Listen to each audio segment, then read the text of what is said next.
All And we're right, live. we are, and welcome everyone. It's kind of woo woo Wednesday, but now it's Thursday. Welcome, Hans. Welcome, everyone. And yes, we are late. It's at, oh my gosh. So, how off I actually am if it's Thursday already and claiming full moon, because that was actually on Tuesday, but it's very close to the full moon out of the 28-day cycle. The point of that being, well, that's why this jar isn't completely full of the white monoatomic silver, but still is producing a decent amount. You can see it's pretty cloudy, especially at the top. I actually uploaded a couple of shorts before we went live, showing myself harvesting the top layer of this monoatomic silver. And all that is it's four silver coins, two 2-ounce and two 1-ounce coins. So 2 coins per electrode, one obviously attached to the positive, the other the negative, and it's just a 5-volt USB plug-in that I have charging it, that I just snipped the end off of. Red wire your anode, black wire your cathode, and that it's this pure white, despite the orange paper in the background. Maybe I'll take that out, see if it's looks better. Not sure. Might be able to see the monoatomics a little bit more. I don't know. Is that better or worse? It's better. Yeah, actually, I think that is better. You can see the cloud a little bit more. Now, what if I take this light out? Better or worse? Yeah. Put that. All right, but yes, so that is the process of making it. The jar on the left there, that is gray and blue, that is, I am making the monoatomic aluminum and copper in that reaction, and in this reaction here, it is zinc and copper that is happening, as well as a lot of atomic hydrogen also being produced out of these electrolysis experiments. And that with only 5 volts going in, it's not a lot of electricity. And I'll move the camera up here for a second just to show how much it's actually producing. It's pretty wild.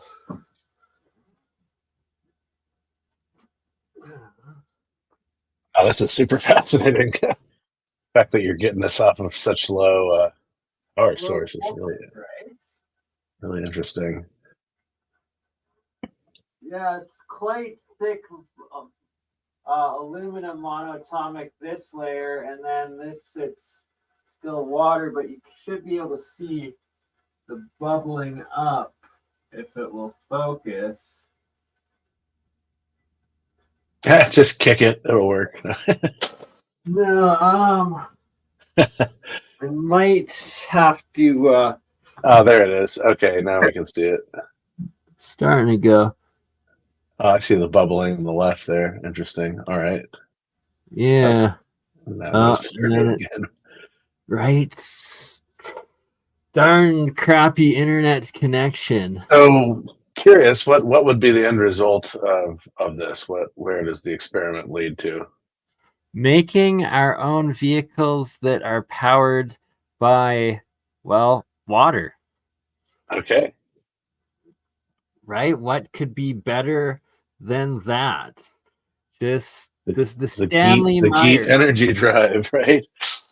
Exactly, right? There's been so many of them, and they claim to debunk them, but no, it's real, and here it is. And it's, you can see like the stream of bubbles coming off the bottom left there, Yeah, of that jar, and that frozen right now, but yeah, otherwise it was right? bubbling earlier. There we go.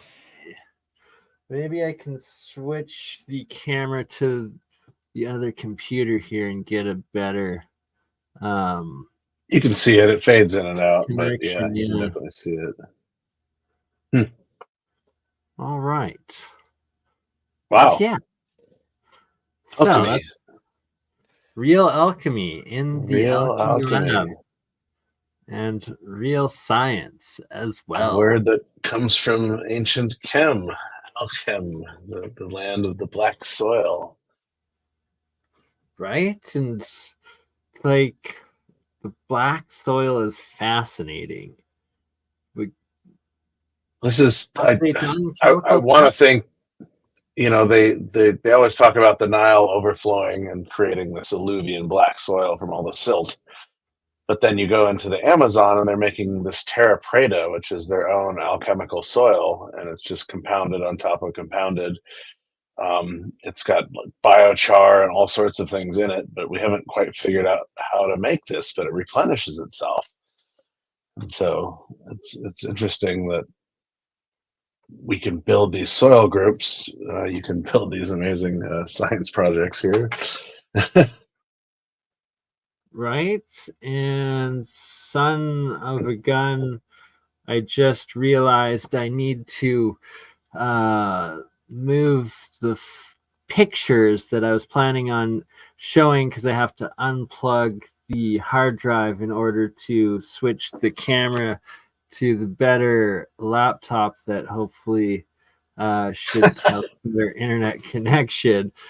So bear with me momentarily while I move the pictures around.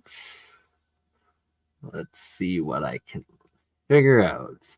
So, how's Hans been? What are you working on these days, my friend? Not too bad. I'm going to another lecture series this summer through the promisedrevealed.net.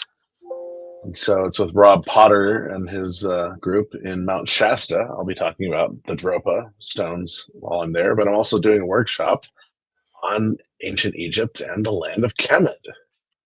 And so been putting that together.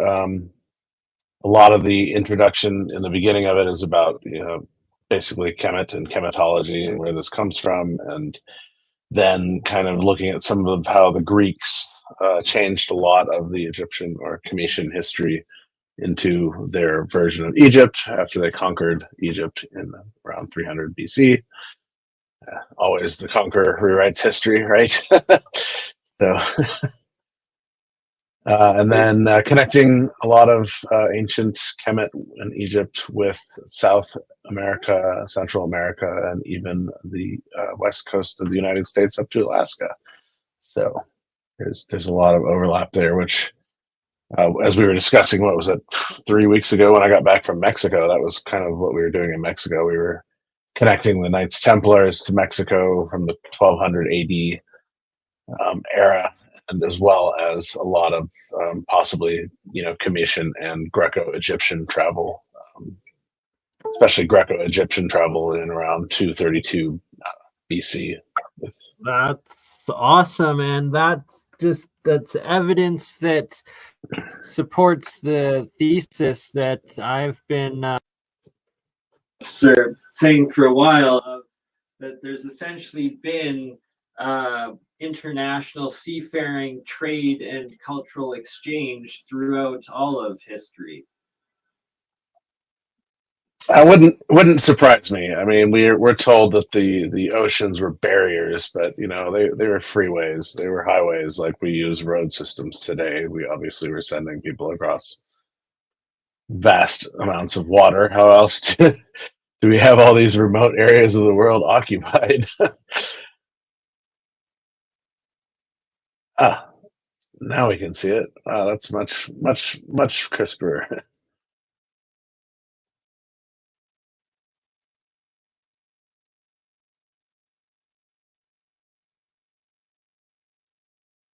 So what is causing the bubbling?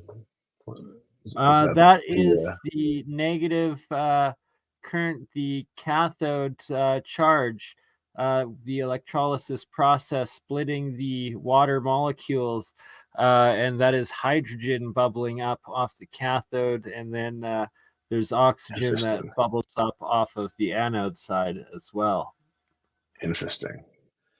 Yeah, this reminds me of like an ionic foot bath. So you put your feet in the water, you add salt to it to a certain balance of salt in the water, and then you throw your electrode in the water and you have another one around your wrist, and this creates the circuit through the water and the salt, and it just starts pulling all this stuff out of your feet, out of your system. It's pretty impressive. I don't know if you've ever done that's one and the before. Same right there. That's electrolysis on yourself. And yeah, right. I haven't. I need to. Actually, no, I think I have done like in a little foot, like it was like a cheap one, but like it's something I definitely want to experiment with more myself. And it's like people are always like, do you get shocked and stuff? It's like no, I mean it depends. Men put the wrist one on one arm, and women are supposed to put it on the opposite arm. It does create like a little buzziness that you feel, but not really. And it goes for 30 minutes. We're not giving any medical advice here, of course. It goes for 30 minutes, and it jumps from positive to negative and then back to positive. So it does like a 10-minute cycle, a 10-minute cycle, and a 10-minute cycle. And a lot of what it pulls out of you is liver and iron. And then mucus is usually the other one that you see a lot of, which comes as like this white froth on the surface, which looks kind of like what you're doing here. Well, they're both electrolysis, so makes sense. Now that's a horrible angle. Let's see what there's critters on the beach. But yeah, no, ionic foot baths are amazing. Highly recommended for sure.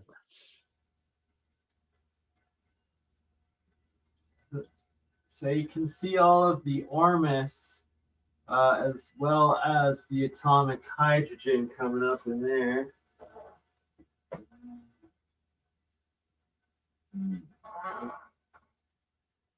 I guess that kind of was the best angle. No. No. This doesn't want to work.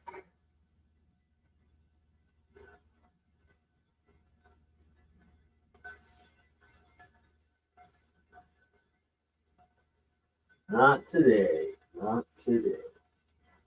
All right. Well, maybe if I move the camera.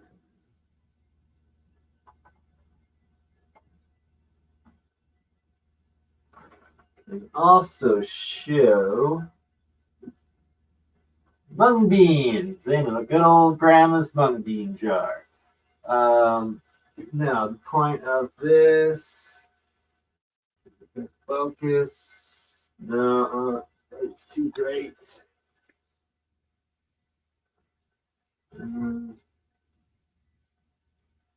I can't get the right angle of the bubbling. But there's several coils here all hooked up, and that they're all producing vast amounts of hydrogen there.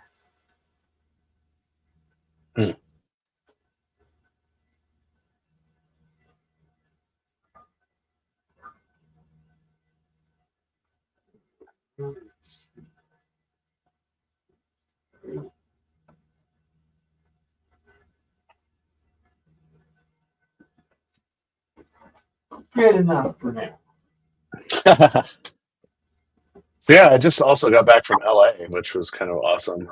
Went down there for Alien event, Alchemy event, AI Expo, and Biomed Expo. And always these things are really awesome to go to network.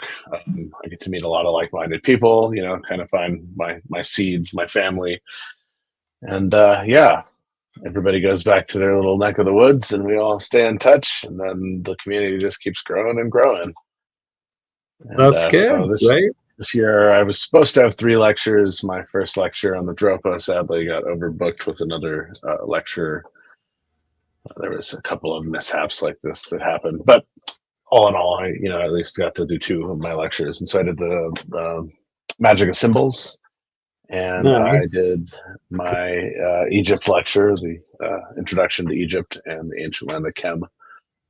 And so it was super cool getting to do that and getting to hang out. I got to hang out with Walter Bosley. That was pretty amazing. Nice. He showed up with Maria, and yeah, no, it was really amazing. Looking forward to picking up and chatting with them again, because we had some great conversations. For sure. Yeah, that's what's been going on with me. Like I said, I've got this thing coming up in July through the Promised Revealed.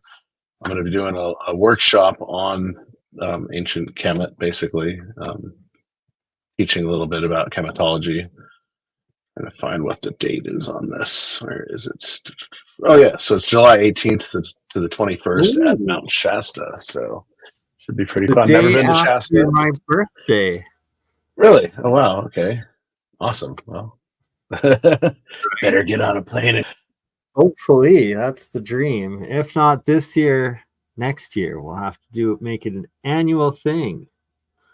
Yeah, I've never been to Shasta, so I'm really excited to go to this, and it's going to be pretty fun. There's a lot of people coming. Brad Olson hooked me up with Rob, so thank you, Brad, if you're out there listening. He's like, "Oh, you'd enjoy doing one of these summer events at Shasta," and so he got me in touch with Rob, and now I'm on the panel with them, so it's amazing. Epic. That's super awesome. Here I've just got a couple pictures illustrating the self-organization of the monoatomics, the Ormus here, and how it always forms the swirls, the spirals. It's like a double spiral there. Almost. Yeah, here, double there, 100%. There's interesting. A couple more. Here, this is showing the sulfuric state, the yellow sulfur state of alchemy, and that when you do a certain charge, the double positive, I believe, creates the yellow, the sulfur, and just all the Ormus instantly turns yellow. This, you can kind of see the spirals in it. This is just copper Ormus and the self-organization of it. Here you have just a straight triple copper solenoid coil that was on the anode side eroding away, but that it always forms this half blue, half red, this electromagnetic oxidization magnetic reaction field. Quite strange. Why is that? I'm not sure. Is it the same charge going through it, or? Yeah. Oh, yeah. The exact same charge. That it's only this is one full anode. Interesting. Right. So yeah, it's very, very strange how it does that. And as far as I'm aware, I'm like one of the only that have done that. Here we have just a silver 1 ounce coin and a couple of gold chain pieces, and then a couple of insulated copper wires connecting them. No charge going to them whatsoever. And you can see the monoatomic gold here flowing from the gold. In that spiral again. Oh, wow. Yeah, exactly. The self-organization of Ormus. This one shows quite the exclusion zone of the Ormus at the bottom, and then some at the top with the hydrogen there, and that's tungsten Ormus. Huh. And that one, this that was copper that grew into these green, crazy, weird nanotubes. That is so really interesting. Yeah. Right? Wow. Like that's a triple copper coil right here, and a triple copper. So imagine if you could grow structures like that. Oh, exactly. That's what I'm saying. Like, this is key aspects of the nanotechnology and the metamaterials. Here we have a copper coin, 1 ounce pure copper coin anode eroding down into both the monoatomic white as well as the copper colored nanostructure of it. Couple reactions, bunch of coils are made. And these are Keshi plasma coils, essentially, that I learned and experimented this with. And I've got an interview with Mehran Keshi coming up May 15th. And wow. here as well, you can see the half blue, half red, and half blue. again. Yeah. So that's such bizarre. Why is it doing that? Right, and here you have the bubbles completely covered and stuck to the copper anode at this point, and they're not moving. They're just like held in place. It's very, very strange. And here's another one with the exact same situation, just smaller bubbles.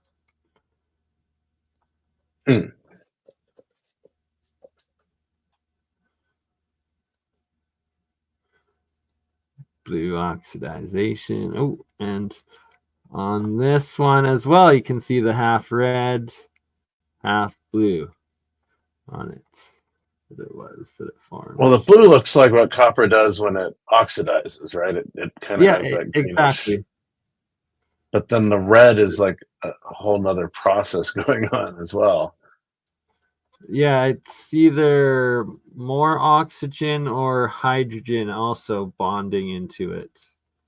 Here we have another spiral that formed on the top of this is monoatomic silver I left out overnight on a full moon, and it did that spiral. Interesting.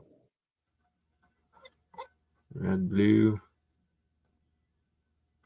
And the green when it first comes out and is oxidizing into the air. Very strange. Megagrav circuit connection. Going into that with Mehran Kesh. What about toxicity? Is there, any? Oh yeah, no, this stuff is highly toxic. Anything oxidized, you will get heavy metal poisoning from. Don't recommend touching it. I always wear gloves when handling this stuff. And here again, you can see the double swirls of the self-organization happening there. And that's from the current, right? Yeah. So we have this fluidic electricity as well. That's really interesting. Yeah, so that's that little gallery. Now, what else did I have to share? There's something on the wing. Always. Wrong folder. Here we go. There we go.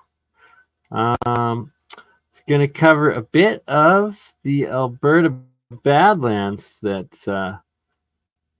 trip that I did this past summer, and hopefully we'll be doing again this summer.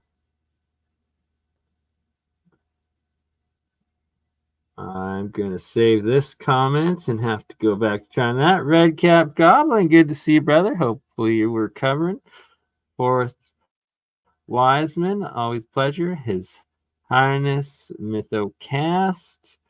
Jack over on X. D-Rec. Who else? Nicole S. Oh, Oso. And of course, we got Hans. The Hans. We love Hans. The one, all right. the only. The one and only Hans Dietrich. Or should we maybe cover some pyramid stuff? Because you've been to the pyramids. Pyramid stuff. Do you want to talk about your trips and experiences to the pyramids for a little bit? Definitely. yeah, I've been to Egypt twice. I went in 2016 and in 2018. And it's interesting because I went to Peru in 2014 with Brian Forrester, the elongated skull expert, and a friend of mine. I've done a lot of design work for his hidden Inca tours.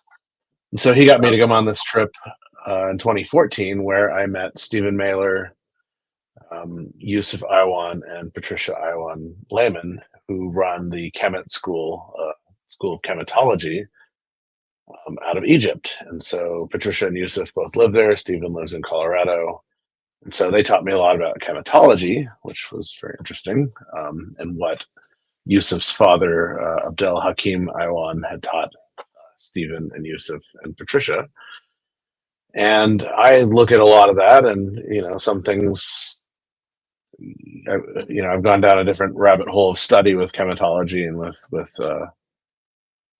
some of the findings that I found. But going to Egypt was just amazing. Going to Peru was amazing because I've been growing up in Asia. I've seen stuff all over India. I've seen stuff all over Pakistan, super ancient sites, but nothing like Peru or Egypt or even Mexico now. Going to Chichen Itza and Tulum, that was pretty amazing, as well as Koba and Nakmal, some of the oldest Mayan sites. So seeing now 3 different, massively ancient cultures really has been fascinating to me. And so going to Peru was interesting because I went with my bullshit meter, pardon me, my BS meter in the red, and I had 100 questions. And once you get there and you actually go to some of these sites, man, your BS meter is shattered. You're just like, what am I looking at here? You start having more and more and more questions. And so after I left Peru, I was, obviously invited by Patricia, Yusuf, and Stephen to come to Egypt with them. And so I went there in 2016 and did the tour there. And Egypt was even more mind-boggling because you're looking at stones and sites that are much older than supposedly what's going on in Peru, but we really don't know. And just so many different elements to different time periods within this, ancient Cometian, ancient Egyptian culture. And so, here we have the bent pyramid of Sneferu. Hey, that's in China. Anyway. So Sneferu wasn't a king, so to speak. Sneferu is actually a title. It means double harmony. And so we're told that the bent pyramid was a mistake, and they corrected it halfway up it and changed the angle so that it wouldn't steeple over. But in fact, once they started opening it up to tourists, they realized that there are 2 chambers inside of it that resonate at 2 completely different harmonics. And so Sneferu means dual harmony or double harmony. And so he built, or the title of Sneferu is associated with this pyramid, the bent pyramid of Egypt, the red pyramid as well. These are all in Dashur, and then there's the it's like the black brick pyramid. So he built 3 pyramids for himself to be buried in, even though nobody's ever been found buried in any of the pyramids. The red pyramid's really story ever. Yeah, seriously. The red pyramid's really interesting because you climb like a third of the way up it, and then you go down this amazing shaft all the way to the bottom section. And there's a corbelled room, similar to the Grand Gallery in the Great Pyramid. And so, yeah, that's the other Dashur pyramid, but it's falling apart. But that's what's associated with Sneferu. And then this is, so this is the step pyramid of Djoser, which we're told is the oldest pyramid, but in actuality, it's probably the newest pyramid. And sitting in front of it is the hospital. And so this was a hospital that was used for sound healing.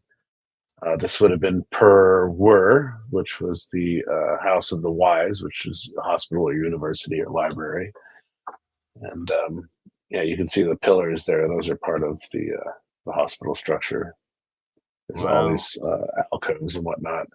What's interesting about this pyramid is you find around its base shattered pieces of rock and debris. Hang on a second. I actually have a couple of pieces. Ooh, right? Hans has been there. Hans has the evidence. So yeah, these, I don't know if you can see these, but so this is a piece of a bowl. Oh yeah, epic. We're told that they didn't have the use of the lathe, but this is pretty clear that it has been lathed.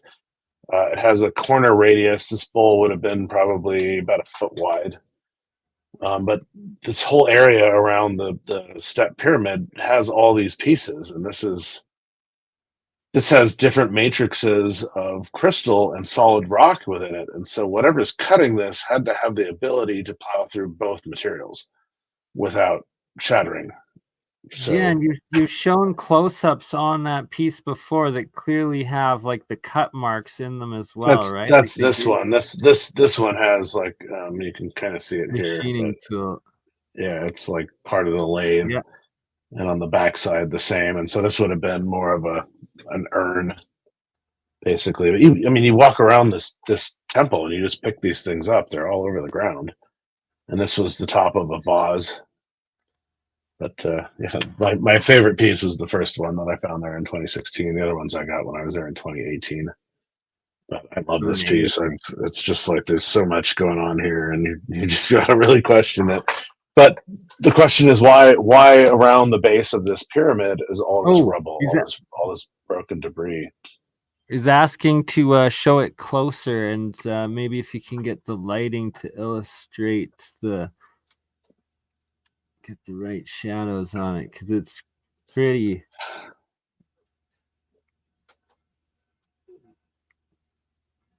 A little closer, a little higher up. I'm like trying to.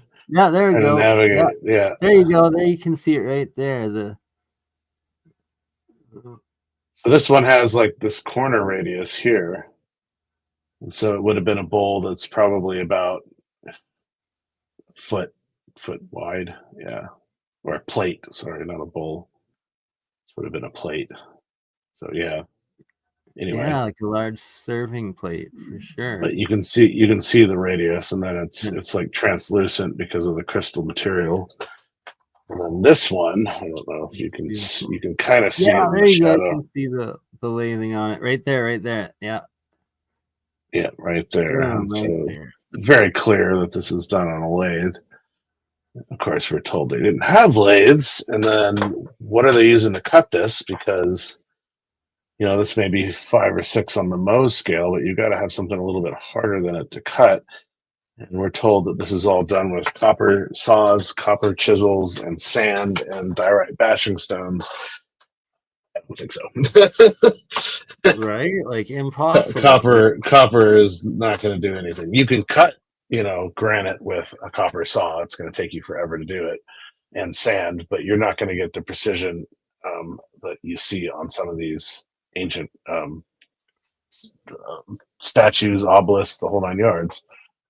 It's very difficult to do that with the human hand. You can't have like 1/100th of an inch tolerance across the entire surface. So yeah, that's the red pyramid in the background up there. Yeah. And that the name was like 2 harmonies, and it literally has Snafu, double harmony, yeah. Double harmony, and it has 2 different acoustic chambers built in. Like, that's such advanced engineering. It's so wild. And then like look at the other, like, what is this mode, or like maybe some part of structure all around it. Like it's just wild. Another little pyramid there, and then the red, like at some point a lot of these sites were surrounded by water. It's interesting. For sure. Like these are all canals and stuff. Yeah, exactly. The bent pyramid is interesting because it weeps water out of the top of it, and so there's some sort of pumping structure still going on. So you'll see water weeping out of the top of it. Yeah. Really? That I need to see. I don't have them in front of me. Obviously, I wasn't sure we were going to do something about this, but yeah, I actually have photos of that when I was there. And so then, doesn't that 2018 was awesome. I don't like a lot of the new and Middle Kingdom sites. I think they're a lot older than we're being told that they are, especially when you get to Luxor. Luxor is a really interesting spot. Basically, the Germans discovered the site in 1820 to 1860, somewhere around there. They did the renovations on it. But in the 1400s or 1300s, the Arabs built a mosque on top of a mound. And then they started realizing that there were structures buried within the mound. And so we're always told that the Nile Valley and the Nile Delta has been occupied for the last 5,000-6,000 years. So if this whole area has been occupied, why aren't these ancient sites still standing and being occupied during these times? Because these sites were built to last. And so what we see with a lot of the Middle and New Kingdom sites are the Germans rebuilt all these sites. And so they're not entirely sure how all of them were, possibly put together.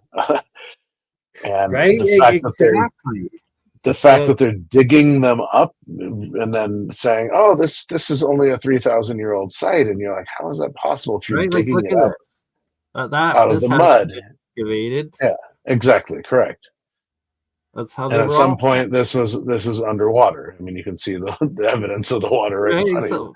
Clearly. Yeah. And so it really beggars the question. I was more interested in the old dynastic and before the Old Kingdom sites, which we don't know how old they are, because you don't find hieroglyphs in any of them, and that would be all the pyramids basically. There's no hieroglyphs in any of the pyramids except the Unas pyramid, and it's kind of fascinating. Our friend Julia had on our channel this guy using a flashlight on the back wall of the Unas pyramid, and it's alabaster, and so it glows orange around it. But if you move over to the side where it's limestone, the light picks up underneath all the different hieroglyphs. And to me, it's super fascinating because that reminds me of the Taj Mahal. When you go into the Taj Mahal, they used to take you down in the catacombs. They have like two catacombs. There's the old burial catacombs in the basement, which are these marble with jewel inlays, sarcophagus. But then they have the same idea upstairs in the main landing, which are these two jeweled sarcophagus that are jewels inlaid within marble.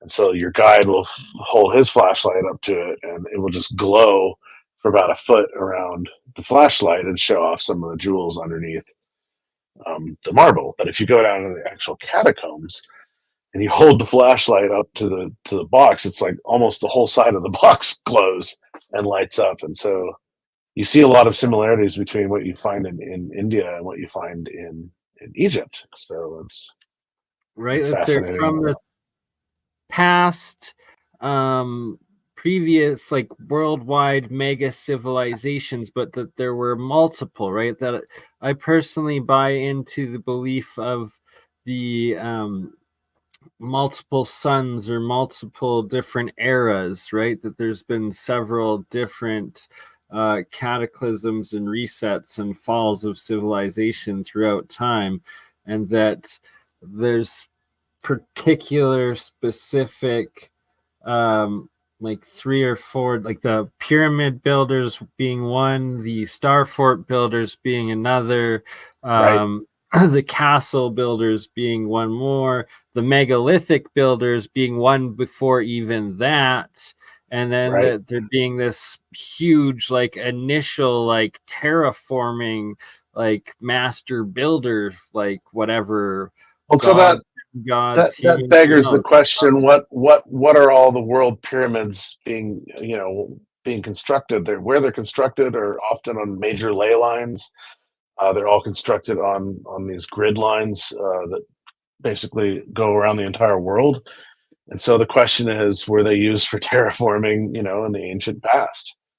Some sort of, power structure that kind of unifies all of us, maybe creating our Schumann resonance. Right? Good question. Yeah. Yo, we got Pyramid 7 and we got Exotic Propulsion. What up, brother? I sent you the link if you feel like hopping on and talking some ancient science. Or if you're up for demonstrating what you got on, we're open for everything. It's full moon alchemy. It is.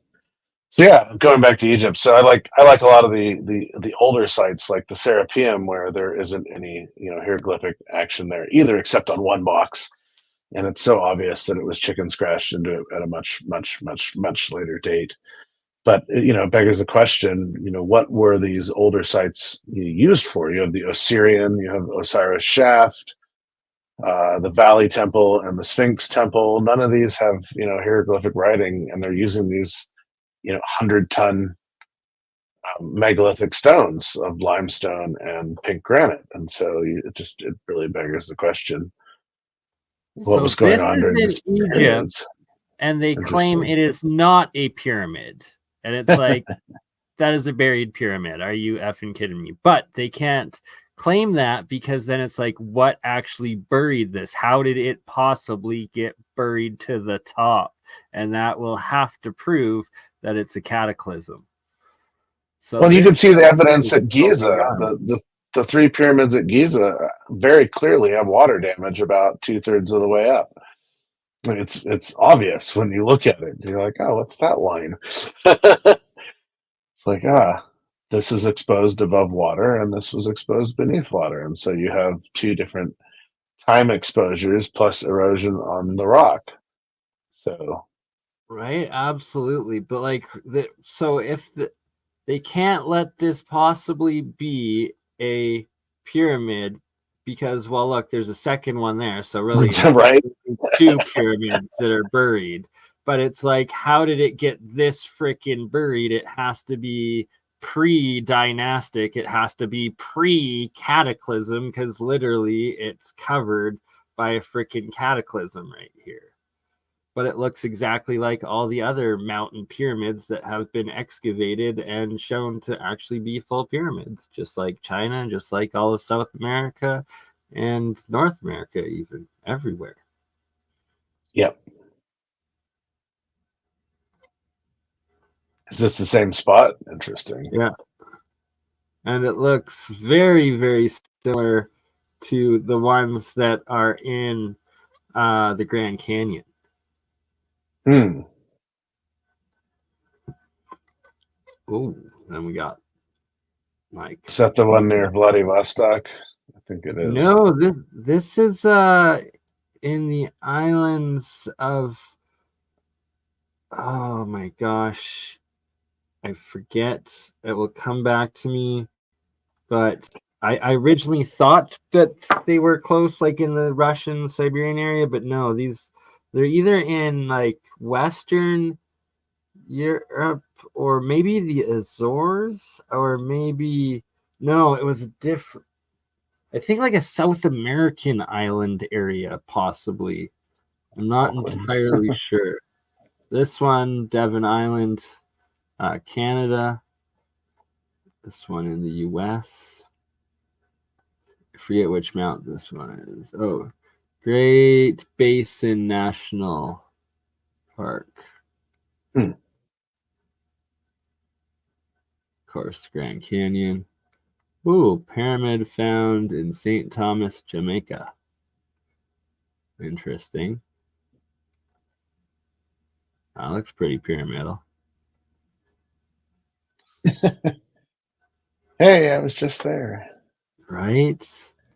I love. So you can snap your fingers or clap, and it echoes back what sounds like a bird chirp. No, it's different than what you'd have like around a water tower or whatnot. It has a very specific. Right? Like oh, I know. I'm well aware. There. There's Bernie. There's Once Bernie upon a at time. Pizza. So there's my Awesome. full picture. Oh, that's the picture I took. Woo! When I was there, right? Also exploring the area because it's a massive site, that Chichen. And then apparently the ball court where supposedly the heads went through. Who knows? But so near the ball court and the observatory is a building that the tourist guides will not take you to, and so our wonderful Grandmaster Timothy Hogan took us around to the side, and it's almost like all of the art on the temple is like something out of Cambodia. You have Buddha sitting there, with in his lotus position. And then that water is just so beautiful. it's so crystal clear and no waves.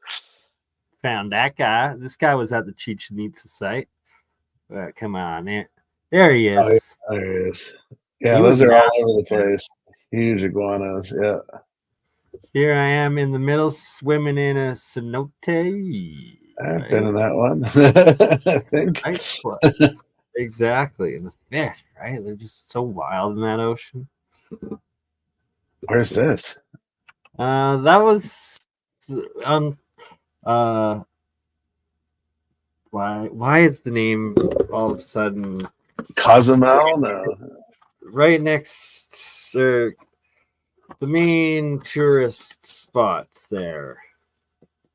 Playa del Carmen. Yeah, there we go. Cancun. Cancun. Jeez, there we go. Okay. I was around Cancun there. That one. But yeah, I love that. That was like 20 years ago. My God, I need to get back there. I forget what pyramid that was. Original or a scan of before it was excavated. Like, not related at all. No. How could they be? Yeah. Devon Island. The Devon Island's very interesting. Oh, anyway, I was talking sort of getting scattered here. We were talking about the Red Pyramid. And so you go into the Red Pyramid, and there's 3 chambers that are corbelled, like the Grand Gallery in the Great Pyramid. And also the Queen's Chamber also has a corbelled niche in the back. But you go into the Red Pyramid, it smells horrible in there because there's a lot of bats that are still in there, so it has this very pungent odor. And you go into the first corbelled. There's a thought that there was another Sphinx there. Yeah. Have you seen the videos of the second Sphinx? It's there. It's just buried. And they don't allow anyone there because they're like, no, you can't see that there's a second Sphinx with tunnels and open carvings and rooms and stuff in it. Heck no. And this face guy, right? Who is that? Who is this guy? Where is he?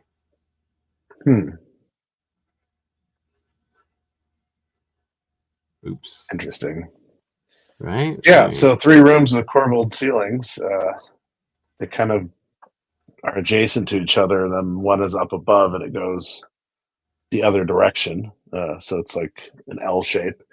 And the thought is that there might be 2 other chambers on the other side. And the Supreme High Counselor, Zahi Hawass, and his team dynamited out the floor in the 3rd corbelled chamber. And took out one of the plugs in the wall and then resealed it with cement. So we don't know. But based on how it looks like it's set up, you'd think it would wrap around back to the other side. But the Great Pyramid obviously is the most amazing thing ever to go into. And you go there just on your own. You pay about $200. You get about 15 or 20 minutes, and they only let you go up into the King's Chamber. But if you're there on a tour, you get 2.5 to 3 hours. And they open up all 3 chambers. So you have the King's Chamber, the Queen's Chamber, and then the descending passage to what I call the basement, but it's the area down underneath the Great Pyramid, where there is a well shaft and what they call the dead end shaft. And it's very obvious that water was bubbling up through this area under the descending passage, because you can just see, the inside of this room has just been destroyed by water and circular water moving through it. And then I feel that is there a video of any of your trips there by chance that we can do? I do actually, or if you even better if you can bring it up now. But yeah, for sure. Let me go into the Great Pyramid here and pull this up. Giza. Dun, dun, dun, dun. Share percent.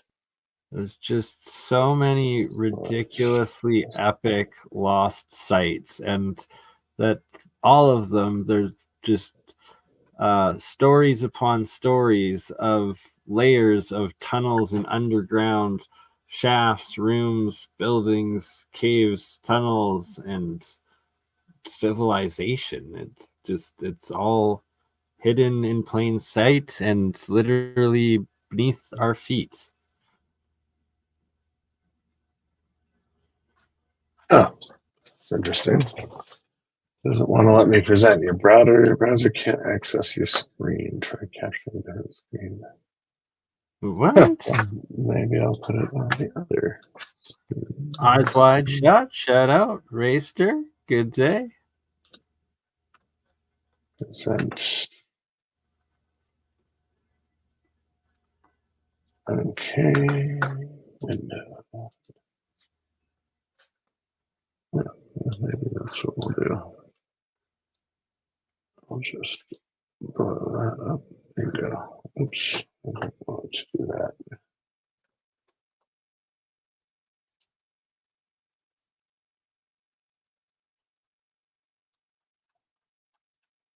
Okay. I think we can do that. We got her. Aha! Bingo. I'd go into full presentation mode, but then I don't know if I'd be able to see what's going on. Let's see if that works. For impromptu, it's pretty epic, and looking forward to see what you got, good sir. Hans's trip. So a lot of interesting evidence of ancient machine cuts all over the Giza Plateau. This picture on the left is from the Valley Temple, and it shows that they basically used one block to wrap around corners, which is fascinating because you see this also in Peru a lot. The centerpiece looks like Wolverine came through and took a slash out of a giant rock. What's interesting about this is the saw marks are plowing in at a plow rate that's pretty fast, that it's vitrifying the material that it's plowing into. So it's turning it into like a smooth glassed surface. And you can see that it goes in at an angle. And so we're told literally vitrifying it. Yeah, we're told that this was done with copper saws and sand, which I don't think so. Especially when you look at the one on the right, that basically is showing. Why don't I get rid of this? I think more. Hey, what do you know? There we go. Okay. It's showing a section of this rock that's been cut into, where the back surface has been removed as well. And so how is this being done with a copper saw? It isn't. And you can see that it's vitrifying the surface there as well. So like that's high energy, high heat, high pressure reaction to have something vitrify. That's wild. You see this also in Peru, especially in Cusco. At the Coricancha, some of the wall pieces have been vitrified, and you wonder what is making this happen. Also around the Giza Plateau are these pits. They call them testing pits. Some of them go down, 300 meters. It's almost 1,000 feet and end in water. But obviously, the sand and trash of all the tourists end up in the bottom of these pits. And many of them have tunnel systems that go off from them. There's about 10 layers deep of tunnel systems underneath Giza that are the size of the inside of semi-truck containers. And they go 50 kilometers into the western desert, which used to be the Ur Nile. And so during the cataclysm, when the meteorite or comet broke up over North America and parts of it splashed down the Mediterranean all the way into Persia, it would have pushed this massive amount of water up and over into the jungles of North Africa, which now are desert.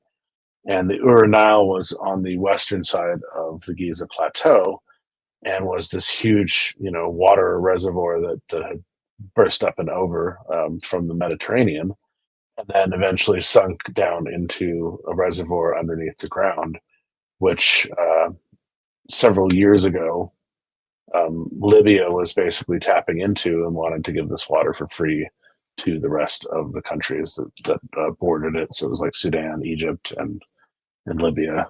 But that water aquifer would have been part of originally the Ur Nile. And so it's interesting that we have these 10 layers deep tunnel systems that we're bringing water to and taking water from the sites. And so why would they be needing that? This one is interesting. It literally is in front of the Great Pyramid, as you can see on the image on the right. And it goes down quite a ways. And the question is, does it go down to another chamber? Right now, it's filled a third of the way up with sand and rubbish.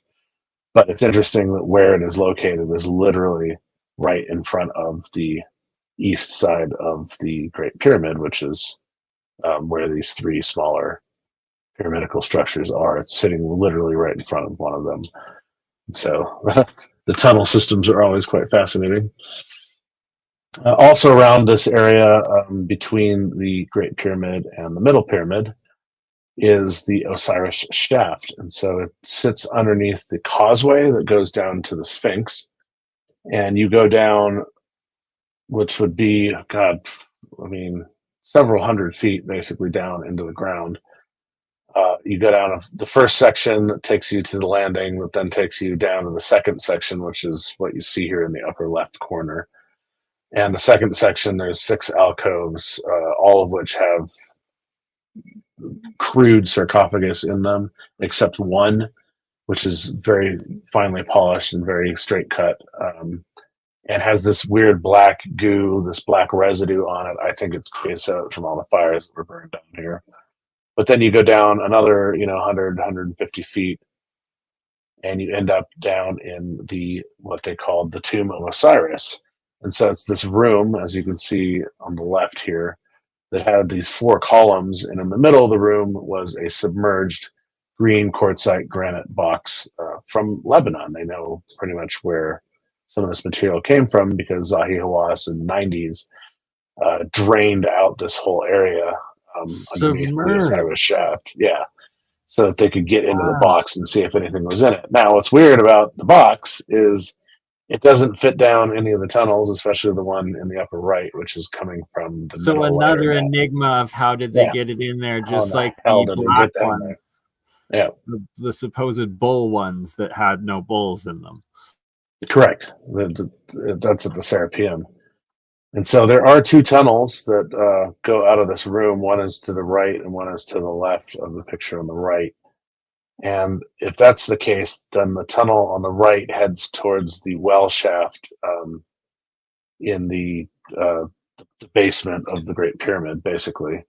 And so the well shaft goes down 3 or 4 layers. It's cemented at the bottom. It could go down even further.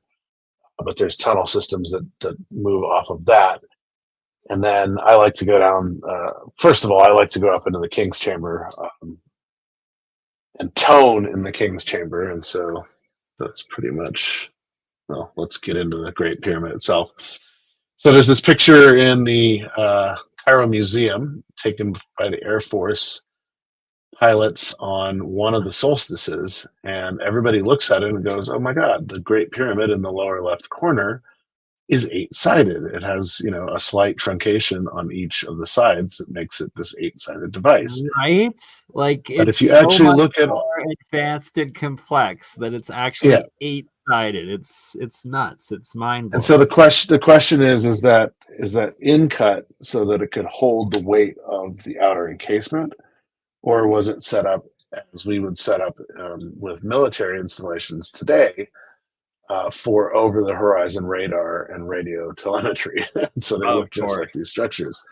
So it's interesting, though, but if you look at this photo, even the small pyramid in the upper right has 8 sides. And so you really got to wonder what was going on with this. And so you go into the Great Pyramid. This is going up the Grand Gallery, which is, again, these corbelled ceilings. And the entirety of the Grand Gallery, people originally thought it was limestone, but it's actually all this pink granite from Aswan, including the ceiling. And so they were moving these 100-ton blocks of pink granite from Aswan all the way up and up into the Great Pyramid, because where this sits is about halfway up there. And then there's the tunnels to the Queen's Chamber. As I was saying, this is what basically the pyramid in North Dakota looks like, but it was used for over-the-horizon radio and radar tracking during World War II. And so interesting. It's kind of set up very similar to our pyramids in Egypt. You go up into the king's chamber. We're told that we're not allowed to tone. Everybody tones. We're told that we're not allowed to meditate. Everybody meditates. We're not allowed to have any religious, practice or anything along these lines. Interestingly, we had a wedding in my first trip that took place in the king's chamber. Everybody was toning. Everybody was meditating. And this poor guy on the lower left, he was about 6'4", and he was ducking down through the tunnel. And as you're going into the king's chamber, there's like an alcove about halfway down the tunnel that bobs up, and this is how you get up into the relieving chambers above the king's chamber. And then it goes down into another chamber or tunnel that goes into the king's chamber. And so this guy's tall, and he's rubbing his head along the top of the tunnel going in there, and he's moving kind of quick, and he bobs up into the alcove in the middle, and he bangs the front of his head on the other side of the tunnel. And so he split his head open, and he's got blood all over the ground in front of him. So we even had a blood sacrifice. But you get into the room, and the room tones at about, I think it's E. But then you get into the box, and the box tones at F. And so you're kind of creating this dual harmonic bubble around you, and you really feel like you're having an out-of-body experience when you're toning in the box. I believe it, and I believe you are experiencing exactly that, and that they were designed potentially as one other reason for exactly this purpose, and that's exactly why that they forbid you from doing toning and meditating there. Like, why? What in the world? Like, why would they have those rules in the first place? Like, what's so offensive and wrong or harmful from doing either of those things while there? You're not supposed to express God, and yeah. Anyway, won't get into religion. So then they open up the Queen's Chamber, and the Queen's Chamber is interesting. It has this alcove, this niche in the back of it that obviously Zahi and his team have dug a tunnel that goes back behind it. We don't know where this tunnel goes, but there's obviously a ventilation system going back there. And we just happened to be there. I think this was from 2016 when they were doing the muon detection. And so they had the muon devices set up in the room. That's what these silver things are on the right. But they're behind this cage that's in the back of the alcove. And so I snuck back there and put my camera up and over the top of the cage. And, with my flash, try to see how far back it goes, another 20 or 30 feet back, and then loops off to the left. And so the question is, what did they find back there? On the floor of the Queen's Chamber, there's been a block removed as well. It's got a cement plug over it because they found a chamber underneath the Queen's Chamber that's about the size of the Queen's Chamber, but not as tall. So there's the question is, what is that? Above the Grand Gallery, through the muon detection, they found another possible chamber up there. So there's a lot of new discoveries, I think, that will be coming out of the pyramids, hopefully within the next few years, or my lifetime for that matter. So then you go down the descending passageway to the subterranean area. And so here's the well shaft in the middle. It's kind of hard to see, but it goes down to a cement plug. And there's 2 layers of tunnels that go pretty much from this viewpoint down or toward me with the camera. And then I like to go, after I tone in the box, I'll go straight to the subterranean area before anybody else. And I will climb to the end of the dead end shaft, which is about 30 meters down to the end of it. And it's solid bedrock, and it's a little over a meter by a meter squared, basically, the whole tunnel. So you're really cramped in there. Not for the faint of heart who are claustrophobic, for sure. And you're ripping your knees to shreds on the bedrock. And so I would go down to the end of this. As you can see, there's a cement plug at the end of it. And in the middle of it is a drill hole that goes through. On the ceiling of this is all this monoatomic salt. And so it's really fascinating that there's this alchemical process happening at the end of this shaft. And I'll go down there, I'll turn off my torch, and I'll just sit there and tone, and then stop toning, and I just meditate. And I usually have, about 10 minutes before anybody comes down the descending passageway from the Queen's chamber, all to myself. And you hear this incredible buzzing, and you realize that you're not hearing anything. It's just your own body buzzing. And so you have the out of body experience in the box, and then you basically have the grounding experience when you go down to the end of the dead end shaft. And so, yeah, the Great Pyramid is like seriously one of my favorite experiences in Egypt, outside of the Serapeum and some of the other spots. Water erosion on the Great Sphinx. This would have been, a long period of time of water hitting it at a specific angle during rain. Well, there hasn't been rain on the Giza Plateau for 10,000 years. So basically, the Sphinx enclosure, all the limestone that came from that is what built the Bali Temple and the Sphinx Temple in front of the Sphinx. So how old is the Sphinx? Anyway, it's always a good question. At the back of the Sphinx is this little caged off area, and a friend of mine decided that he was going to go down inside of it while the guards weren't looking and snap some photos of the tunnel system underneath the Sphinx. So that's what you see. Wow, that's epic. And that's exactly the sort of openly exposed tunnel system that's shown in the second Sphinx of the Giza Plateau close by. Oh, interesting. Yeah, I'm going to have to. But this is epic evidence. Those are great photos. And that's of the first Sphinx. And yeah, correct. So you go down a ladder in this little tiny hole. You can barely squeeze down it. And once you're down it, there's a tunnel that goes toward the front of the Sphinx. And then there's one that heads out basically the rump toward the Osiris shaft area. And then one that goes up inside, because that's what the scaffolding is on the right. It was to get up inside.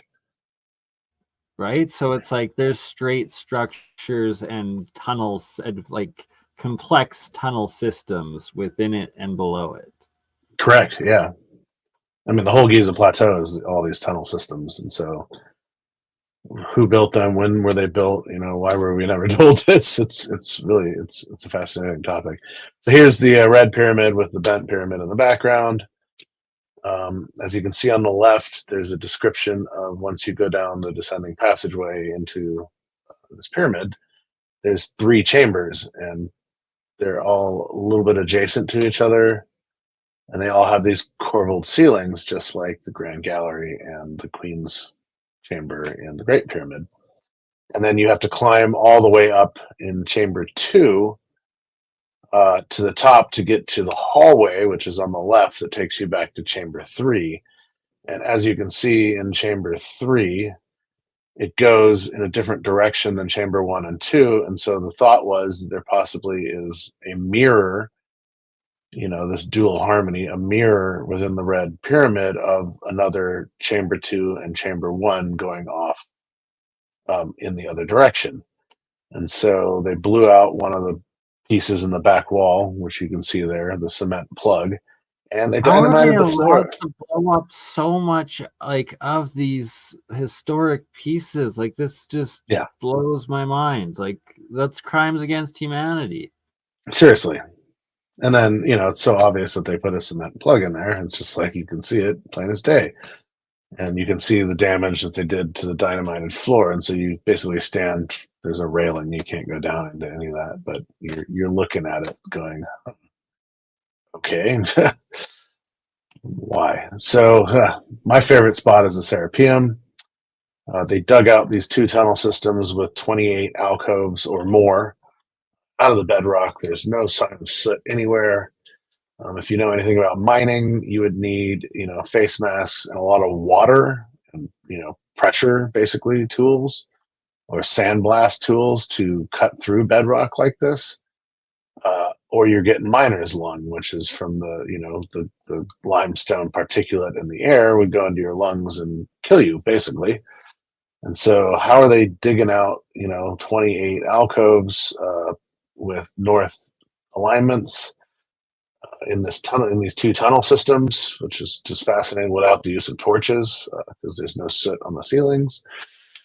And so this is what the Serapeum looks like.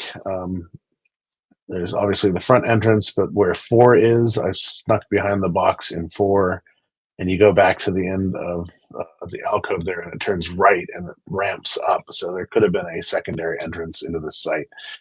And underneath where it says entrance on the right, they found a whole bunch of other tunnel systems that were very crudely made.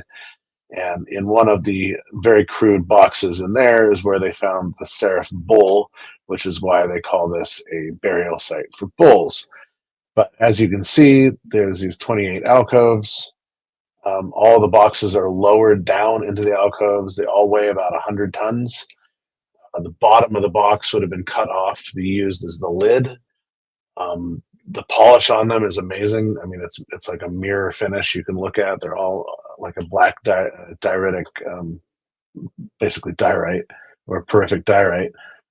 And the insides are incredibly, smooth as well, and pretty near perfection. The corners are all, set at 90-degree angles, and it beggars the question how these boxes were, first of all, made, and second of all, brought into the structure and lowered down about 5 feet into the ground, into these different alcoves. There's a spot along the tunnelway where they left one of these boxes. They hadn't finished transporting it, right? So we've seen that they were obviously carried through the tunnels, but looking at the precision of these boxes, inside, somebody did what they're not supposed to do. They not only got inside the box, but they toned inside of it. And of course, resonators. I mean, they're harder than black granite. Like you just mentioned, the material. I've never heard that. It's perfect diorite, yeah. Diorite, but so here's the box they left in the hall on the right, and so this box, is without its lid. It's where 26 is in the photo here. The lid is 27. And there's another one right by the front entrance, which is where 1 is. And they're left there. Okay, this is a 100-ton box. 100 tons is 200,000 pounds. Just wrap your mind around that number. Okay, that's heavy. If you have people with ropes, no pulleys, just ropes, you would need 1,000 to 2,000 people just to move one of these boxes. So looking at this box stuck in this hallway, where are they standing?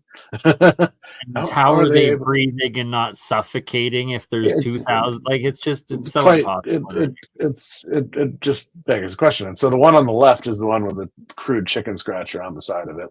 Well, and you can just see the perfection of it. And this is the one you can climb up inside of. These boxes are amazing because they're made of incredibly hard material that is remarkably difficult to chisel away at or cut. In fact, we have one example of that, as far as I know, only one example, where a more recent pharaoh had some inscriptions done to one of these boxes, and then they were done at the time with the tools that they had available. But the inscriptions and the quality thereof are incredibly poor compared to the quality of the cut on the boxes. So we know that they were done many thousands of years potentially later. And different tools, different construction. That's actually what you're seeing on screen here right now is the graffiti. So how the box got moved, though, the great thing about them being an incredibly hard material is that they're also very resonant. So you can get them resonating with a fairly high Q factor, and you can nudge them along where they'll basically vibrate the grains underneath and scoot themselves pretty easily. So it doesn't take very many people to pull them when they're ringing. If you get them to a certain resonance, correct? Yeah. Right, but if you didn't take the approach to try and resonate the material itself, what you can do is understand the fact that the entire chamber that they're in, that whole hallway, that gallery, is a resonant chamber. And exactly, correct. It's set up like an instrument, a musical instrument. It is, and the musical instrument that the gallery itself is, and the fact that each box is itself subject to resonance, and it will reduce the frictional coefficient on its base at resonance, will create this system where both the gallery and the chambers, or these enclosures, are going to be capable of moving down that hallway because of the way the whole system was designed. It's a rather clever way of delivering them to where they need to go. Now, it's interesting you say that, because each one of the alcoves that they're in, on the side walls and the back walls, they have these, it's like a false door or whatever, you would want to call it. It's like another alcove that sits back about 6 to 8 inches, but it's arced.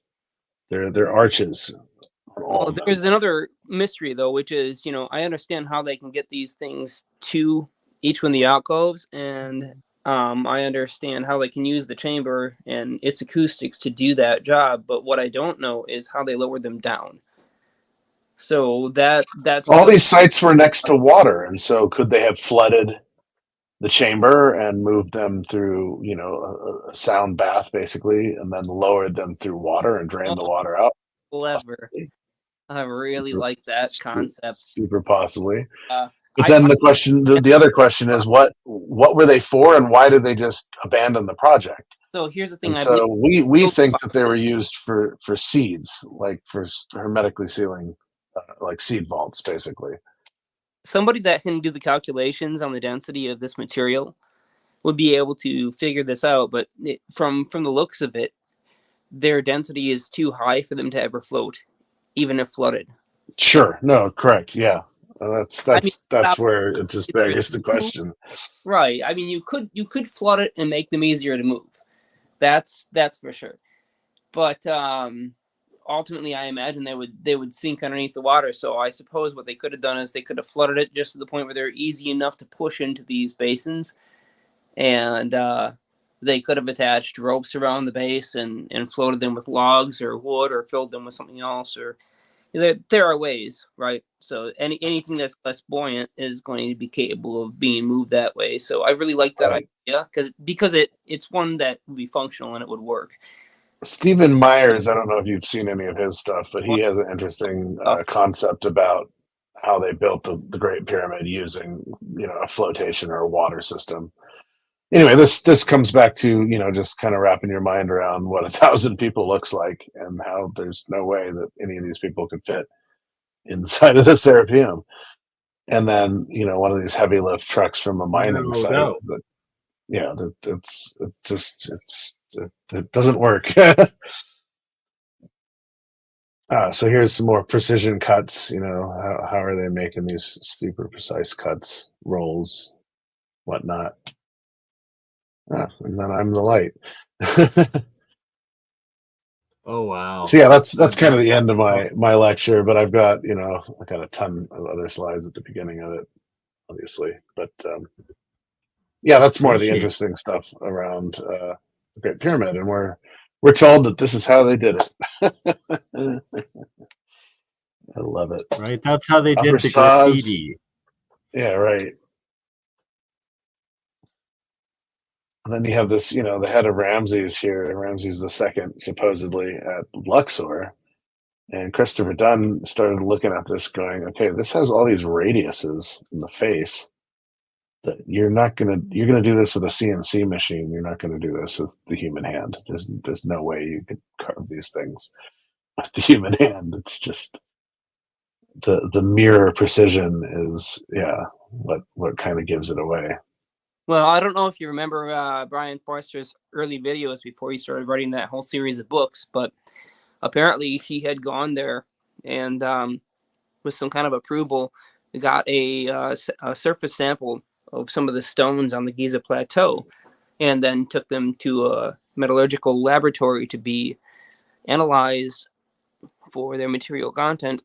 And under SCM, they had found contents of diamond, which would be conventional for diamond tip blades, a variety of other materials which are conventional for what we use now for stone saws and diamond tip stone saws. But they also found 4 other elements which, according to the metallurgist, if added, would have made the material much, much harder, meaning that it could cut more quickly and through more material before needing to be replaced or sharpened. So apparently, that makes sense. The surface is actually little bits of all these various cutting materials that are used even in today's blades and 4 other elements. So that's like people could go date their own samples theoretically if they could get close to the stones, and the Egyptian authorities didn't catch them. Yeah, there's a lot of stuff that you find on the Giza Plateau. There's a lot of obsidian that you find around the Giza Plateau as well. That's interesting. Yeah, I've been to Egypt twice with Brian. Brian's like a good friend of mine. I've known him for years. So I always appreciate his work around these subjects because he's looking for answers, and obviously the ancients had the ability to do this. We have the evidence sitting right in front of us. We just have no idea how they did it. We think we know, but we really don't. So like this site at the Aswan Quarry, we're told that this is done with bashing balls and a bunch of slaves who are drinking beer. Zahi Hawass, stood shoulder to shoulder and bashed out these areas, and it's funny. It's very obvious that Well, something is using, like scoop outs, right? We see that Yeah. there's this giant obelisk around that same area, right? And so this obelisk gets cracked, and they stopped working on it according to the reports. Yeah. The theory is because they found that it cracked under its own weight at some point, but we don't know what was going on at that time or what caused it to crack. Anyway, in any case, this obelisk shows scoop marks. The scoop marks specifically show that the stone was soft enough to be scooped like ice cream. Yeah.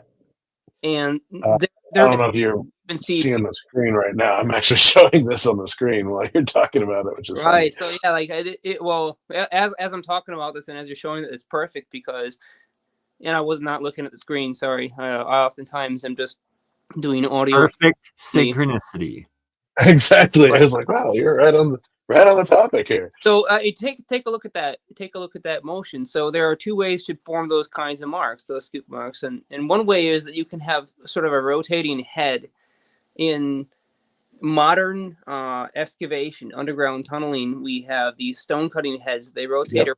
They're basically at the end of an arm, and so sort of imagine like a long tube, and at the end it has like three mushroom cap shaped grinding wheels on it, and they rotate around, and then the whole head with these three mushroom cap shaped grinding wheels with these spikes sticking out of them, that whole piece rotates around, so it creates this sort of grinding head. But you can cut out scoops like that are sort of the same shape, and we actually see that in other sites, in other ancient grand sites like this one here. But what this one has that's unique is if we look up close, those other sites that use the grinding stone technique with the three head machine, we see these tiny little serrations that kind of run in the opposite direction of the big scoop marks. They're orthogonal, and so we'll see these little lines, almost like we would see, sedimentation lines in something like what would be like I forget. Anyways, doesn't matter. So we don't see that here. They seem to be smooth lines, almost like they had softened. Right. Now we know that you can actually add materials. You can soak stone in certain vinegars or other. They were using like hydrofluoric acid. Right, something like that. You can actually turn it off enough to scoop away, and that's one of the techniques I played around with it a little bit. Like I've dissolved certain ores because I wanted to concentrate elements and various other things like that. But muriatic acid is just something that you can buy at the store these days, but there are other alternatives to it. It doesn't have to be that in order to soften the stone. Muriatic acid actually dissolves the bonds. We don't want to use that for doing something like this, even in a low concentration. But other acids can soften it to the point where you can rinse it out afterwards and it'll still be just as hard, but it may take a really long time. Either way, it allows it to be flexible enough and soft enough to be scooped away like that. So all I'm saying is the ancients, they had stone sculpting techniques that we don't have these days and that we wouldn't use because they may take too long or they may require too much labor. But then again, the ancients also had the ability to cast stone as well, which is correct. About that. Obviously, I'm sure you dug into pretty deeply, and their ability to pour stone that's just as strong as natural stone is something that we also don't have today. There's a thought that some of their vases and vessels that they had created out of stone were actually basically what would we call it? Bio cement or whatever. Geopolymer or bio? Yeah, geopolymer, but basically geopolymers that then were hardened, because you have this one in the middle here in the Cairo Museum, and this is made out of corundum. Well, corundum is ruby, So the only thing that's harder than ruby is diamond. I mean, they're both Wow. 9 point to 9.5 on the Mohs scale, where diamond is 10. So how are you cutting a vessel of ruby that's put on a lathe that has these different handle elements that stick out of it? So that would have been relieved off of the actual vessel initially. Right, and this is So, exactly like the shale tray. I forget what they call that thing. It's the schist. It's the schist disc. Yeah. yes, exactly. The schist disc made of extremely hard and very brittle shale, and so there's no way they could have bent it unless they had either some way to bend shale and they had taken off enough layers, or unless they could cast it. And obviously, if you're looking at like the image on the left here, precision cuts there, absolutely, that's very clearly a cast piece. It's a mold. Yeah. You can tell that it's done in the same molding techniques that we have today. There's no way that they carved that out, or that they chiseled that away, or that they did anything else to surface finish that. It's a cast piece, and it's very obvious from just the appearance of it. And so that'd be Scalioli. Like, that's obviously something we're all not going to buy. Clearly, anybody can make a mold. They just had to have the chemistry to make these stone mixtures, these geopolymers. Right. So I believe that if it's granite, it's called, and it's a geopolymer, it's called Scaliola or something like that. It's the specific process that's for the chemistry of it, and that we are now figuring this stuff out, that it is nano technology and high chemistry and essentially alchemy, really. Here's another one of those plates similar to that piece that I was showing earlier. But exactly. That's definitely using the same technique. Right? Yeah.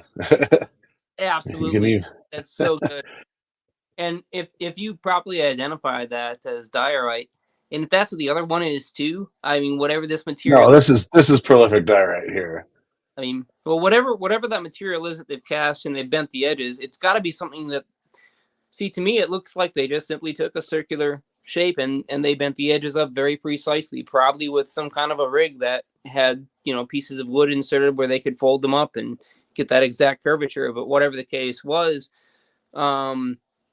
it looks like something that stiffens up, and, just like you're baking a pizza and you've got this thin crust. Right. It looks like that to me. So I don't know what it is, what that material is. I do know that I wish we had it today, because I can imagine many applications for it that could fulfill different spots in the industry. And if we just knew how they made it. There's another image of vitrification. This was a box that's kind of shoved in the corner at the Cairo Museum. And they were taking the back off of it to become the lid so that they could keep the charge of the box the same material, basically. And whatever was plowing through this at a very high velocity slipped. And you could see where it slipped, and it broke off part of the lid. And it was like two saw blades, one cutting from the top and one cutting from the bottom, moving at a very high plow rate, and missed its guideline, which you can see here. And here is the guideline. And so it slipped in and missed the guideline, but it also vitrified the surface when it did this. And so this isn't being done with copper saws and sand.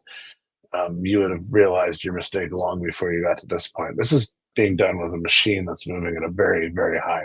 Yeah, what you're basically proposing here is that the cut rate is so fast that the surface frictional coefficient is creating a vitrification of the material itself. Right? Correct. Like, when you're looking at the thing, just imagine that you're sitting there watching this operation happen. This saw blade would be glowing. It'd be like glowing. I could only imagine, yeah. And so this whole thing would look absolutely amazing. There'd be sparks flying out of it.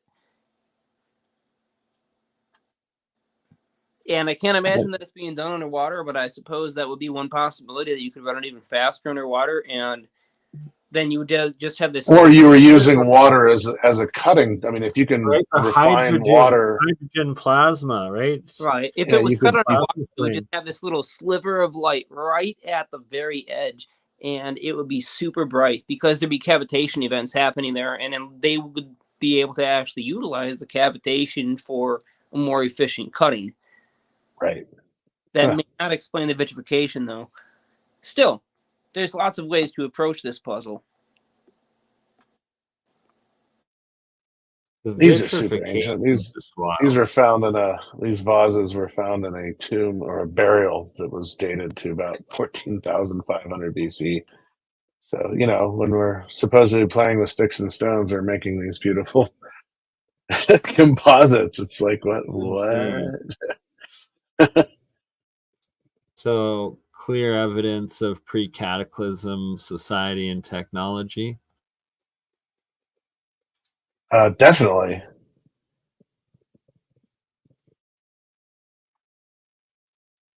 Yeah, some of those, some of the other stuff that, yeah. Anyway, that's kind of what I got. Well, I need to go through. I need to. Awesome, Hans. Yeah, thank you. I need to go through.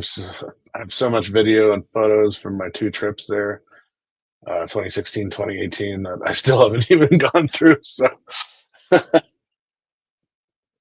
well, we will make many more episodes of it. that is the idea. Indeed. Well, Jeremiah. I've got a little. Ooh, perfect. We got a live experiment. We got some real science. Well, I'm not going to run the live experiment, but I will show it off. So, I don't know if you want to full screen this, but here's the device. So, Kidium Physics built this strange device he calls the Kidium Levity device. It's an apparatus that uses an electromagnetic coil, kind of like a speaker voice coil in the center. And then it has apparently one piezo transducer that's at the bottom on the inside. And then there are some holes in the top. And he's got wires near the top and the bottom that act as ionizers that he connects to a high voltage transformer. So I designed something slightly different that I think will work better. And the device, I believe, is producing gravitational waves. So this pops off, and I'll show you if I can. Very up close, you might be able to see, yeah, I can see it on the camera, these tiny little wires. These are 0.005 millimeter thick tungsten filament wires for a cathode of a miniaturized amplifier tube. And so that goes underneath. I left the original 3D print first layer raft on because sound waves can still get through it. So I can drill these holes out if I want to, but at this point I don't feel the need to because sound gets out of it plenty good. At the bottom there's a series of 7 piezo transducers, and they're all wired in parallel, and they connect to the same 2-gang wire. These are speaker wires. And then the bifilar center coil is just one layer up and one layer down with 2 wires going side by side, so these are both the same length.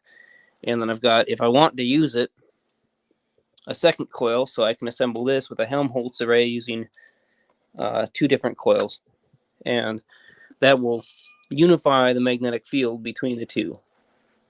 So for now, just to protect this extremely thin and delicate wire, I'm going to place that back on the top. It just slips in place and sits there, fits tightly enough. And so ultimately what should happen is, to answer the question of what is this thing supposed to do, it should produce a gravitational wave output on the top where anything that's placed above this, aluminum plate or heat sink or piece of stone or, plant material or plastics or cardboard or whatever, anything you stick on top should basically be, when the resonance builds up and is suddenly released, it should be repelled or flung off the top and fly off to the side. And so we're going to find out if that actually works or not in this device.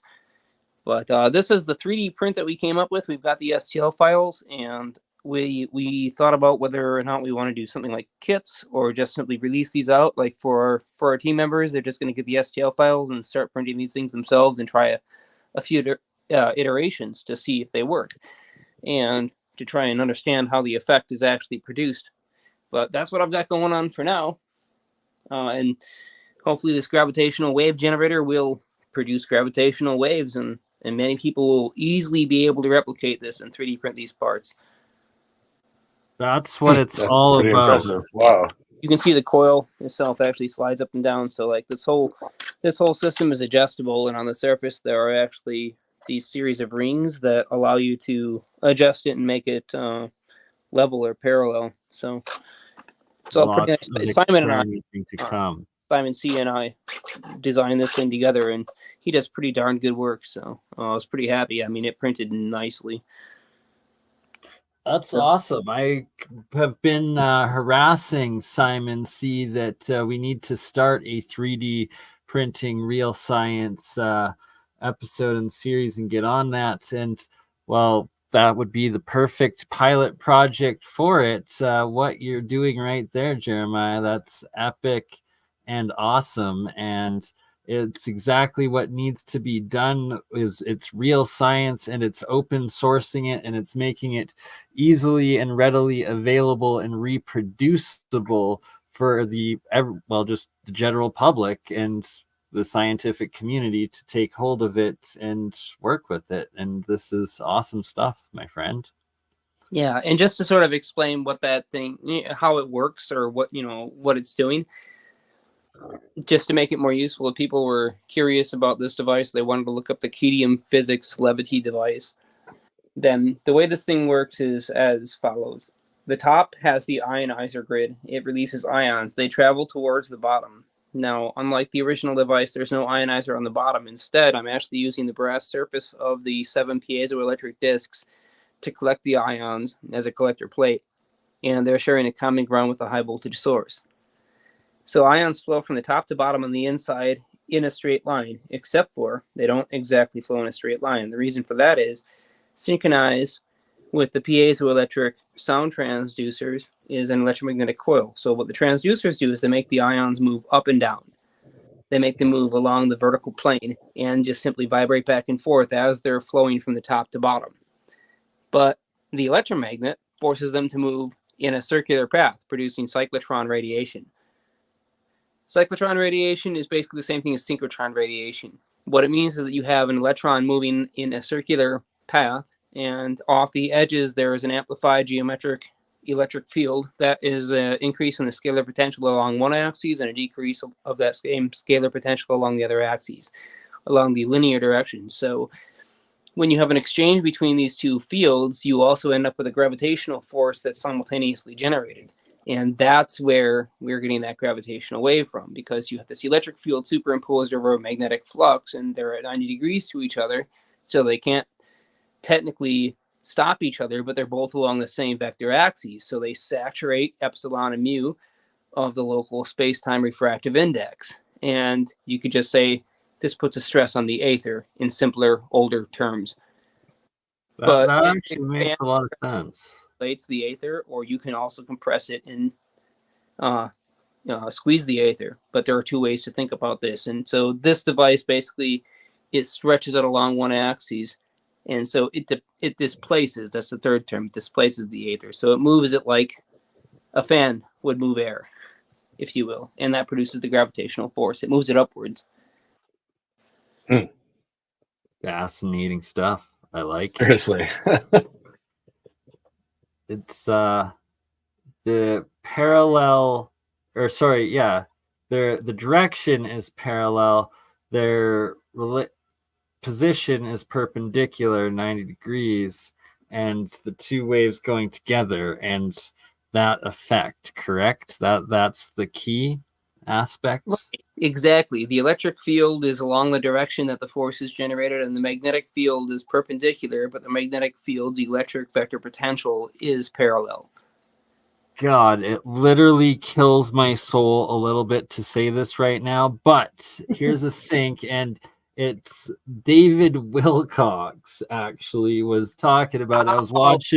I was watching Stephen Cambian's debug of it, but there was this one aspect that I had to disagree with Stephen, and that somehow Wilcox had gotten the correct information, and it has to do with some laser that he supposedly has but has never shared. But it's this technology of the 90-degree dual wave interaction having this specific effect.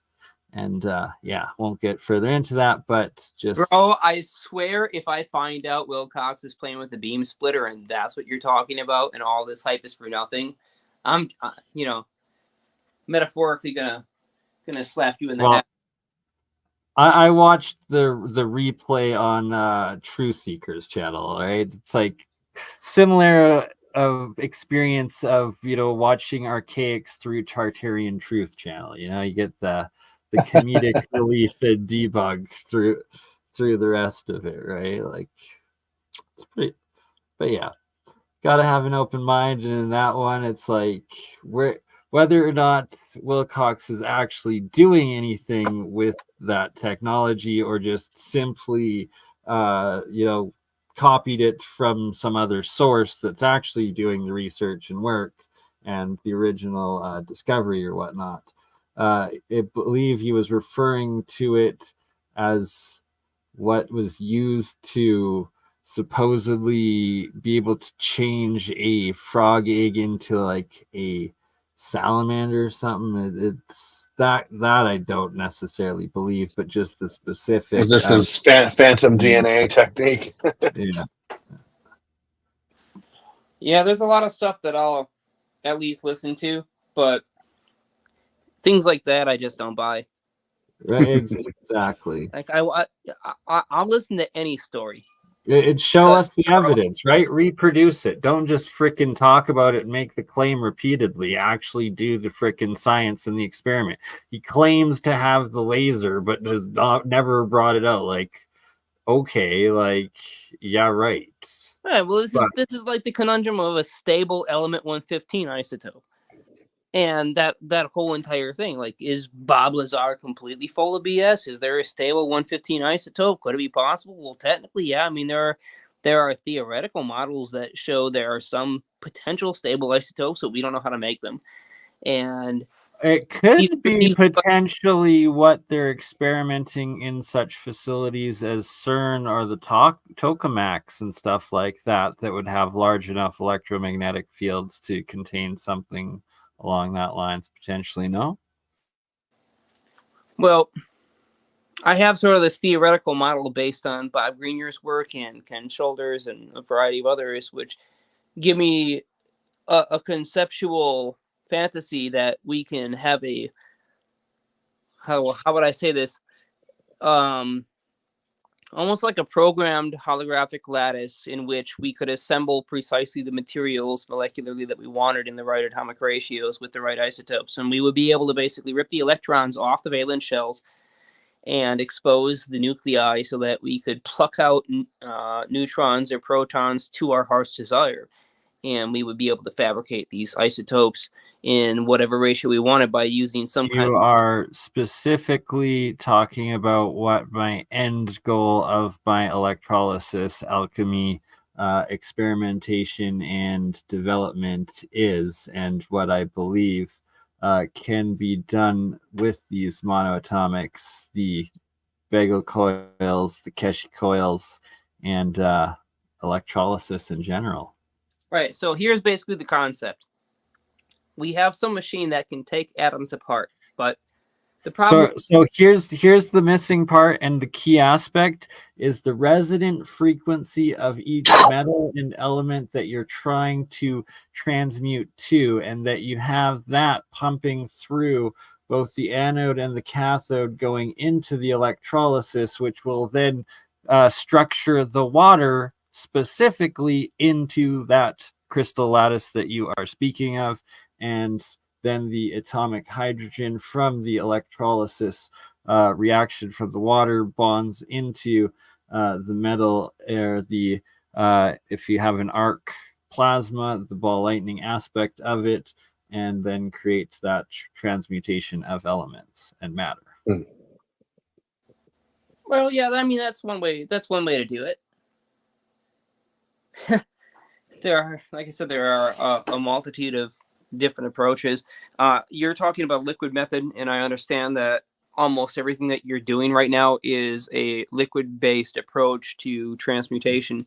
But I've stepping also it up a notch, we'll have the a high voltage electrical plasma arc going between the anode cathode, the two electrodes, and then you have that ball lightning plasma fusion EVO aspect, but instead of it being in air, you have it in a much denser but still just hydrogen oxygen makeup material to be doing that transmutation of elements in. right. I just want to make sure that you're aware of the other methods, which include atmospheric plasma transmutation and vacuum transmutation, which you can do using the same high voltage fields, but it's not anywhere near as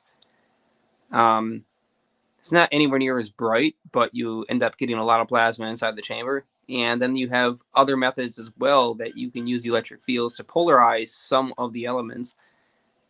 So, different.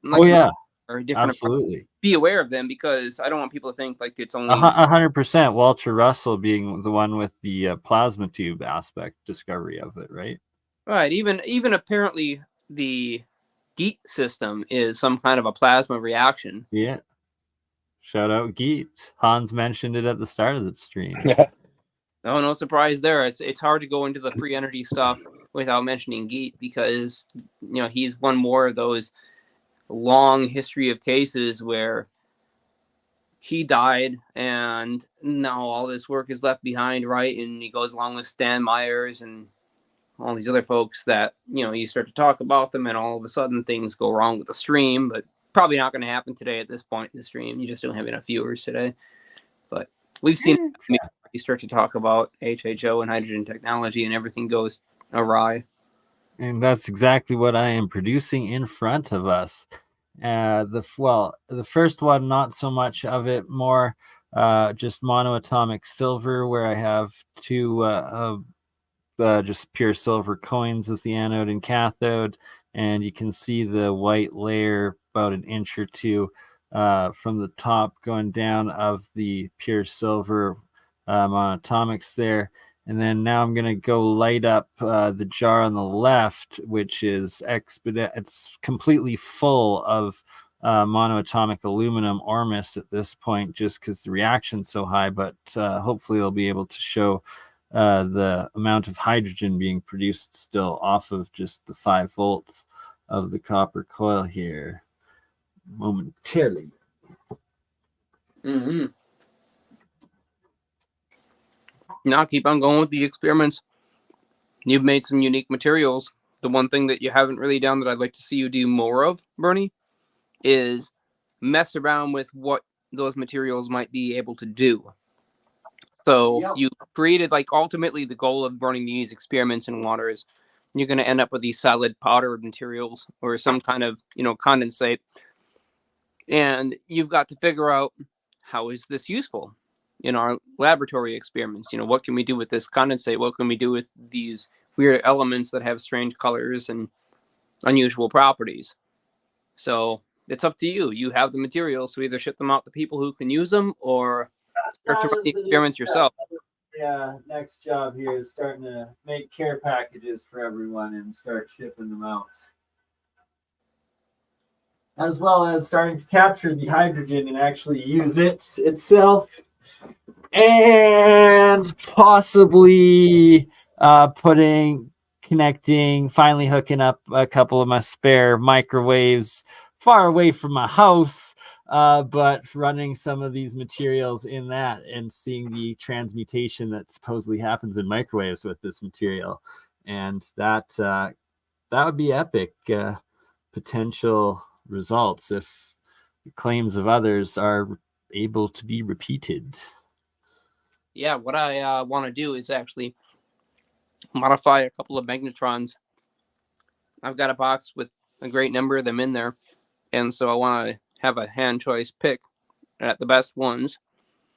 So I want to augment the ceramic magnets that are on the magnetrons and replace them with smaller, higher density magnets, and them have a set of coils on both sides around those magnets to control and vary the field, which will allow me to basically frequency modulate, just like an FM radio station, the output frequency of the magnetron. Nice. All right. Well, any last words, my friends, as we're getting real close to the 2-hour mark, and I have to keep it under 2 hours for this special AI shorts feature to work, and it's pretty epic. So, want to try it out again, but yeah, you guys can finish it up. Thanks for joining. Thanks for showing us. Yeah, thanks for joining. That's Jeremiah, super amazing. Epic stuff. Very I look forward to interesting doing stuff. that. Much love, Hans. Any last words, my friend? Not off the top of head, unless you guys want to come to Shasta, July 18th to the 21st. Oh, there is one more thing I wanted to ask you, Hans, again. Yeah, I'll bring this up. You had mentioned on a live stream once that you'd seen a apparatus at, I think it was a Keshi conference or convention or something. Oh, it was Nassim Haramein at the Resonance Project. Oh, so yeah. It was was like an octagonal scaffolding that was made out of, it was like printed plastic, basically, right. 3D printed. And then it had like 1/5 inch copper wire wrapped, like interwoven around it. So one going in one direction and one going in the other direction. Yeah. So it would create got like this this 3D web. printer, right? So it's time for me to really think about this story that you reported on. And he plugged it into a 9-volt battery, and the thing lifted up off the table, and petered out pretty quickly. But it was like interesting that it did this. The question is there any you might be able to connect me with whoever? I have no idea. This is 2013. Or... I've seen a similar device. You can find video of it online. That's something that T. Townsend Brown had done as well. Very similar. Well, I mean, we all have done the lifters thing, and that's pretty simple. But what you're talking about there with the structural framework and this thick wire, that's no lifter. That sounds like it was a heavy device. It had some mass or some girth to it, and right, it just lifted itself up. So this isn't like some balsa wood and ultra thin aluminum foil kind of thing flying on. No, it was bulky. I mean, it's probably a little bit over a foot wide. See, there were a couple of devices like this, but that was the one that caught my attention because when he plugged it in, I was just like, what am I watching here? How is that even working? Yeah, I could easily 3D print the sides of that thing or build it out of whatever framework or material that I wanted. I could even just cut little planks or pieces of wood or whatever to do it. But the only thing is I can't find any information about this case, and the only report that I've ever heard is straight. It was me. Yeah. So the question is, can you connect me with somebody here so that we can try to move forward with the project and actually like? I don't know whose device it was, quite honestly. I mean, I was at a huge convention. Right. So I'm sure you remember at least one person's name that was there. Maybe you can remember the name of the Nassim Haramein. So we will have to get. Yeah, it was at the Resonance Project. It was February of 2013. All right, so maybe Janover was doing his spiel, and they had a bunch of people that had brought their devices basically to show off to Nassim because he was going through some interesting patents of his own. You can look up one of his patents. It's this weird dome-shaped device, globe-shaped device that had, I think, 16 fingers, and he would charge a positive and a negative through each one. And was spinning water through the center of it, and it was changing like the water. It was warping the floorboards in his house around this thing. I think I've heard that story. It's called a hydrodynamic. What's this called? All right. Well, we will have to continue this conversation after the stream ends, as I got to cut it off here. But stick around, Hans. Yeah, I'll stick around after the end, Hans, and we can talk in the after show. But right now, he's got to just kind of finish this thing out. I just got to cut it so it stays under 2 hours. Thank you all. Much love. Wishing everyone a blessed week, and we'll see you again soon. Cheers. You crazy mother. Yeah. It's just BurnEye. BurnEye just like last week, huh?